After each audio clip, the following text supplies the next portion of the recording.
I sort of got my aquaponics set up, but not exactly how I wanted. I have a solar water pump hooked up, and I cut the wires and spliced in a 6-volt battery, because that's a 6-volt pump. And then I spliced in a wire over here temporarily to go to a solar panel. Okay, so now I have the battery charging 6.34, so it's not going up or down now, but the pump is running off the battery and the solar panel is charging battery. And the problem is, you can see the flow is very slow. It's not enough to do anything.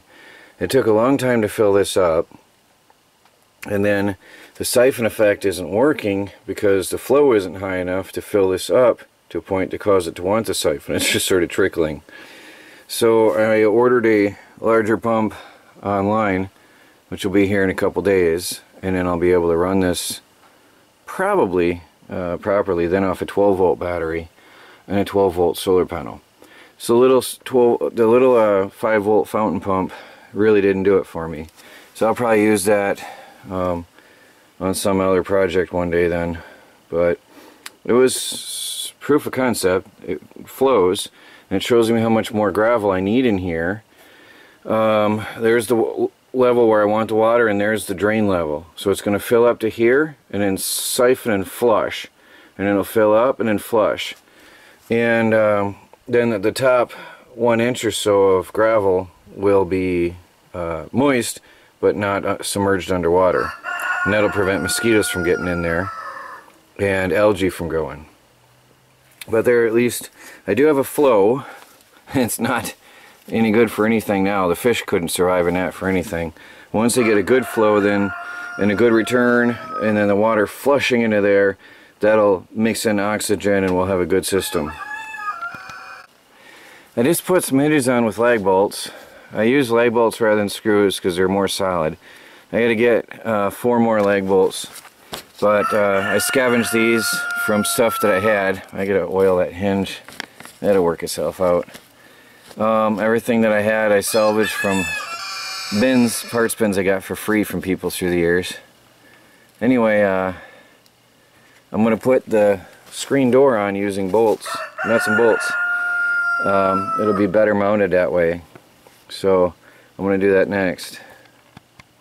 Look at that, guys. Opening and closing door. Nice. Now, because I put the door on upside down, because the glass window is on the bottom and the screen will be on top. Now I can cut the wire out of there and I can actually walk in and out comfortably. And it still be critter proofed.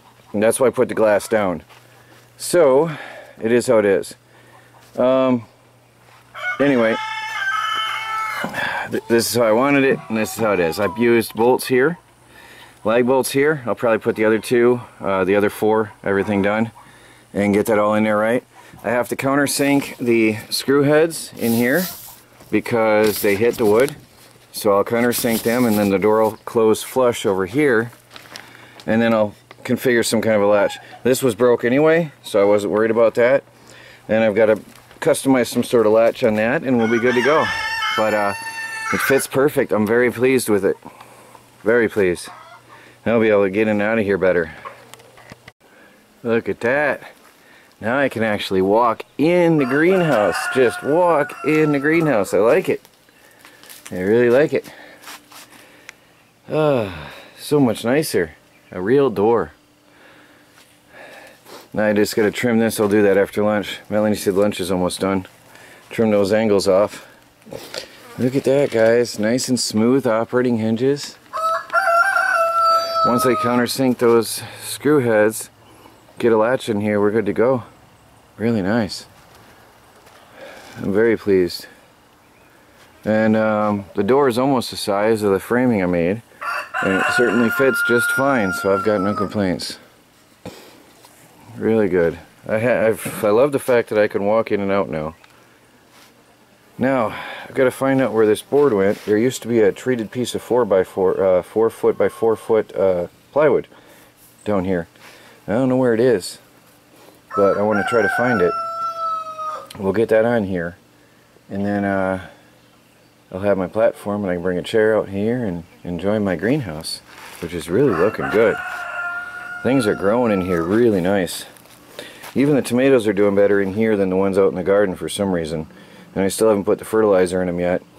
The chamomile is growing on its own. The cilantro is growing on its own. There's a sunflower in here on its own.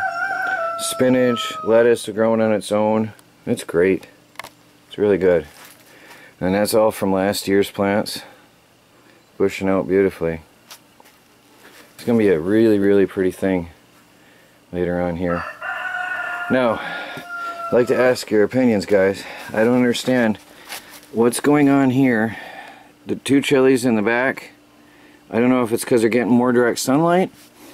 The 4 chilies in the front are doing well, planted in the dirt and in the pots. The 2 in the back are wilting, and I'm not quite sure. It is hot, but I did think they were hot weather plants. And the strawberries are wilting, and I don't know why. It could be just too hot for them. I'm going to put some mulch down there and see if that helps keep the ground cooler for them. Maybe that's the problem. I'll do the same here and see if that helps. I mean, you sure can't do them any harm by now. They're nearly dead. We water them daily, so I don't know what's going on. Anybody have any advice or opinions on that? I'd be happy to hear. I'm going to go get cleaned up for lunch. But things are progressing.